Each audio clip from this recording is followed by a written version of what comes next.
1937년 미넨에선 수상한 전시 하나가 열립니다. 칸딘스키, 뭉크, 피카소, 샤갈. 이름만 대도 알만한 화가들의 전시였는데요. 그런데 이 전시엔 몇 가지 이상한 점이 있었습니다. 현대미술의 영웅들 치고는 작고 낡은 건물에 전시장이 마련되었고, 작품들은 세심한 조명 대신 자연광 아래 아무렇게나 따닥따닥 걸려 있었죠. 벽에는 이 작품들이 왜 나쁜지 꼼꼼히 분석한 글들이 적혀 있기도 했어요. 도대체 왜일까요? 이 전시의 이름은 퇴폐미술전이었습니다. 타락한 미술을 다룬 전시였죠. 1930년대는 우울한 시대였어요. 경제위기로 삶은 자꾸 팍팍해지는데 정치는 갈피를 못 잡고 있던 때, 독일 사람들은 이 혼란을 끝내고 싶어 했고, 이 욕망을 자극해 정권을 잡은 세력이 바로 나치였죠. 나치가 사람들에게 약속한 건 두 가지였습니다. 혼란을 수습하고 질서를 잡는 것, 그리고 독일을 다시 위대하게 만드는 것. 그러려면 독일이 먼저 순수성을 회복해야 한다고 주장했는데요. 독일적이지 않은 것들이 사회에 스며들었기 때문에 독일이 잠재력을 발휘하지 못하고 있다고 생각했던 겁니다. 그렇다면 무엇이 독일적인 걸까요? 누구도 그걸 정확히 알진 못했지만 독일적인 것과 그렇지 않은 것들을 분리하는 작업은 일단 시작되었습니다. 가장 먼저 지목된 건 유대인들이었어요. 유대인들은 소수민족인데다 기독교도도 아니었고 전통을 고수하고 사회에 잘 섞이지 않았기 때문에 독일인들로부터 미움을 사고 있었죠. 나치는 유대인을 적으로 규정하고 탄압했습니다. 시민권을 박탈했고 노란색 별을 달아 사회적으로 격리시켰고 끝내 강제 수용소로 몰아넣었죠. 우리는 이후 일이 어떻게 흘러갔는지 알아요. 독일적이지 않은 것을 격리하는 작업은 문화예술 영역에서도 진행되었습니다. 1937년 여름 미넨. 이곳에서 두 개의 전시가 개막합니다.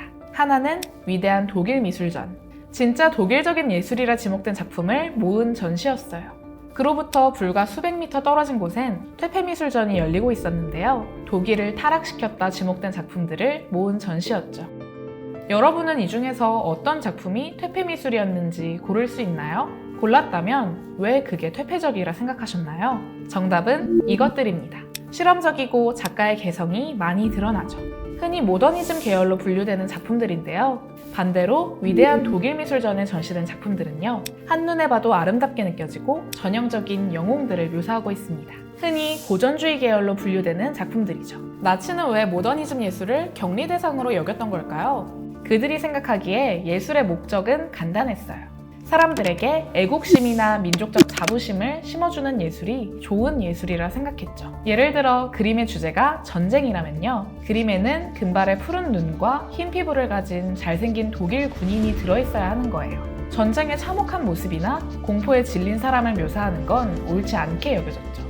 나치에게 그건 지나치게 개인적인 감상이었고 전체의 사기를 떨어뜨리기 때문에 반역적이었습니다. 여러분은 이 생각에 동의하시나요? 모더니즘 예술가들은 그렇지 않았어요. 그들에게 예술의 목적은 예술가의 개성을 표현하는 데 있었기 때문이에요. 얼마나 아름다운지가 아니라 얼마나 독창적인지, 어떤 질문을 던지는지가 좋은 예술을 판단하는 기준이 되었죠.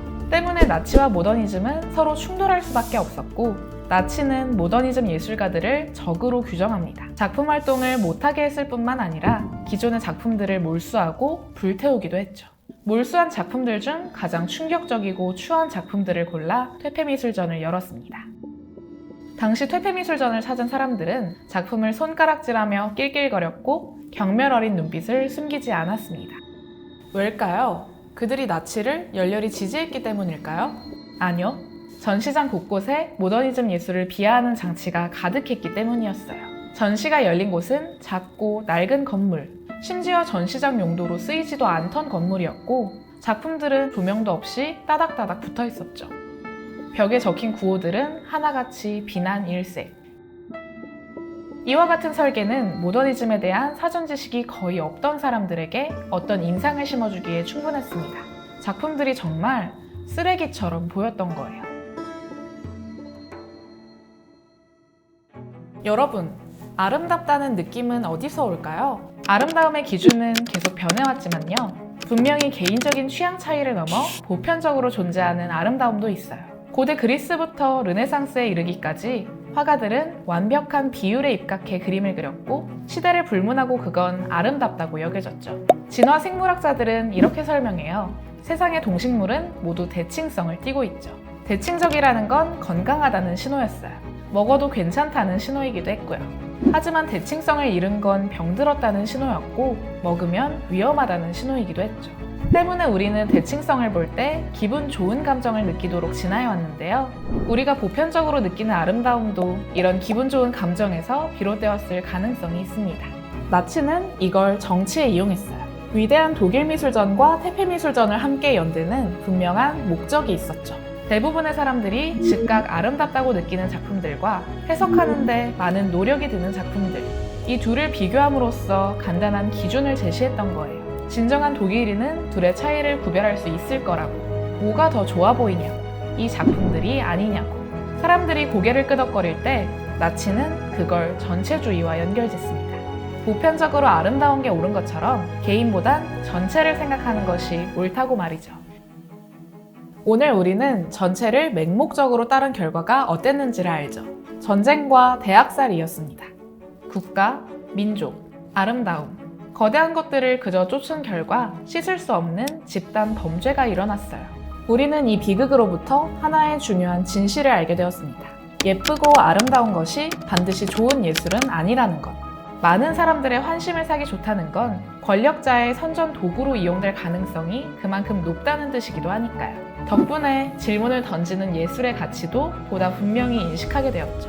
퇴폐 미술가로 분류됐던 피카소. 1937년 나치가 스페인 게르니카를 폭격했을 때 피카소는 이 그림으로써 세상에 질문을 던집니다. 이게 옳아? 우리가 맞는 방향으로 가고 있는 게 맞아? 흑백의 캔버스는 우리를 노려보며 묻고 있죠. 전체가 한 방향으로 휩쓸려 갈 때 시의적절한 예술은 제동을 걸어요.